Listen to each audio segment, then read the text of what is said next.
Hello, good afternoon. My name is Mohammed Anas, and along with my fellow group members Simranjeet Kaur, Usman Mahmood, and Raza Abbas, we will be presenting this presentation for the Assessment 3 of Economics 500 to Dr. Samia Rahman.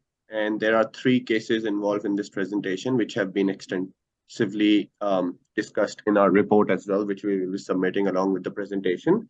So moving forward to the case one. Um, So basically, the government of Australia and RBA is the heading. It is the Reserve Bank of Australia's responsibility to develop and carry out macroeconomic stimulus. The large cash rate, which is the equilibrium interest rate on unsecured money, is determined by the Reserve Bank. The Reserve Bank implemented a comprehensive package of monetary policy measures in 2020 in part of COVID-19 pandemic to reduce funding costs and support the flow of credit to the economy. Among them were lowering the cash rate, establishing a target yield on the 3-year Australian government bond, buying a specific number of government bonds with residual maturities of between 5 to 10 years, and offering a term funding facility for the financial system. Through the conventional transmission channels of monetary policy, such a reduced borrowing cost, a reduced exchange rate, than would otherwise be the case, and greater asset prices. These policies help to strengthen the economy. Moving on to the next slide, explaining the other part, which is the unemployment. So basically, in this slide, the cyclical, structural, and frictional employment are the three basic categories. Although they frequently combine and cannot be quantified precisely in practice, they offer a helpful framework for considering an employment. Due to the COVID-19 pandemic, there are now much more people seeking employment or willing to put in more hours to work than there are opening availables. Moving forward, although the economy and future is very unpredictable, it is possible that the unemployment level will stay high for a time being. The Australian government offer and had a number of wage subsidies programs to encourage firms to hire disadvantaged job applicants.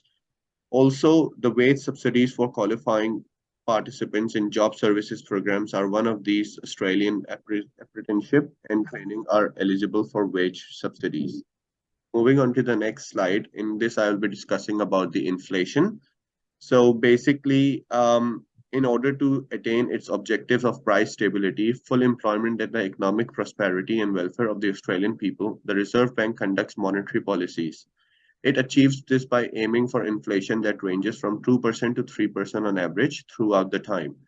The main instrument used to control inflation is the cash rate. The inflation target is described as an average over the medium term rather than a constant rate or band of rates. This formulation accounts for lags in the monetary policy and impact on the business as well as the inherent uncertainties that are present in forecasting.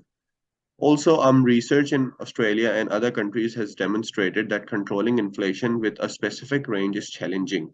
Therefore, the inflation aimed must be prospective.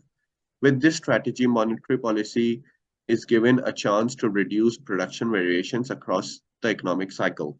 Now, my friend Usman will carry on with this part of the case as well further on. So, over to you, Usman. Yeah, next slide. Hello, my name is Osman. So in this slide, we have to discuss. It is critical to remember that the fiscal policy is a tool for lowering business cycle volatility while preventing significant macroeconomic recessions or financial crises. Can help to sustain long-term economic growth. It cannot be generated by continuously growing demand. Next slide, please.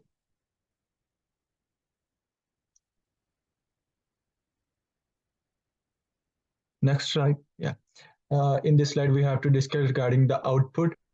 According to the RBA, levels of household spending and business investment tend to be low during a recession, while the proportion of households low during household and businesses that are unable to repay loans and the proportion of business that are closing their entryways is unusually high rates, both of which have a significant impact on the unemployment rate.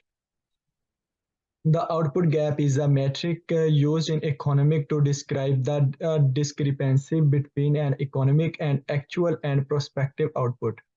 The maximum number of products and services that an economy can produce at its peak efficiency or when it is operating at capacity is known as a potential output. Potential output is frequently referred to as the economy and production capacity.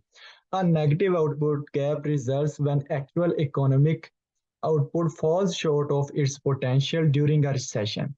The COVID-19 S strain and Delta outbreaks had a significant impact on Australian GDP, causing two significant drops in GDP during the height of the country and the quarantines. After the populace was let out of lockdowns, there were significant growth recoveries. Next slide, please. So we have moved to the case two. So in this slide, we have to discuss the current equilibrium level of income. In this slide, calculated a current equilibrium level of income is 7,000. It can be found by equating aggregate demand, aggregate supply will apply. Now from here, my other maid Simran can continue.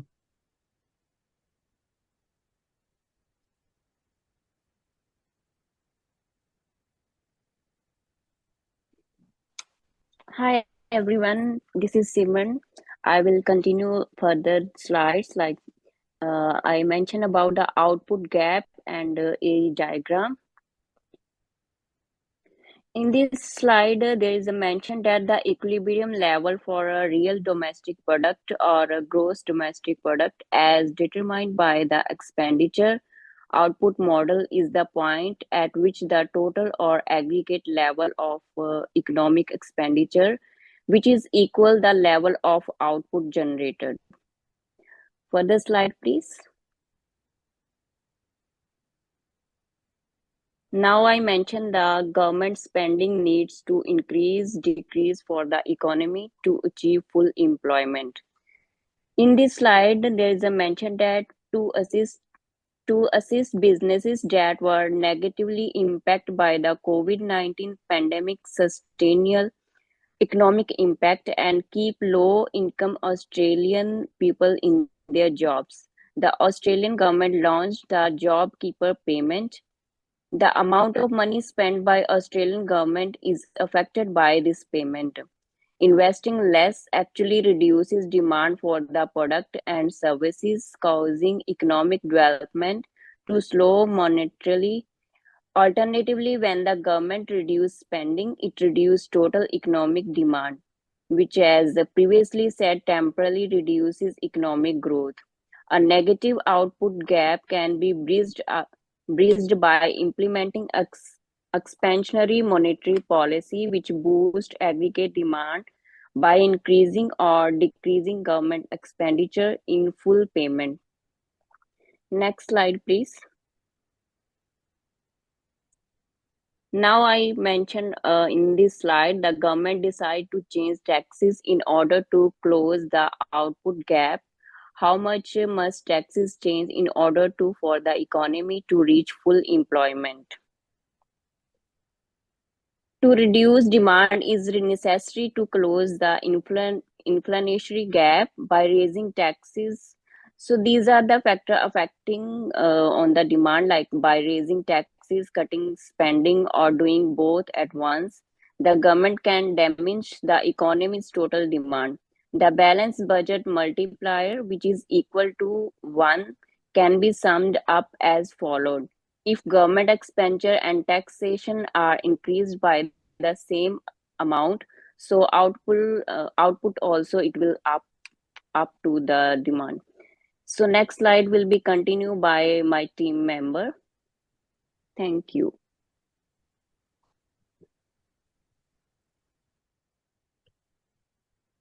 Hello everybody, my name is Rizabah. Next slide please. Yeah, so in this slide I am going to talk about the flow chart step by step and the effect of this open market operation. on the overnight money market.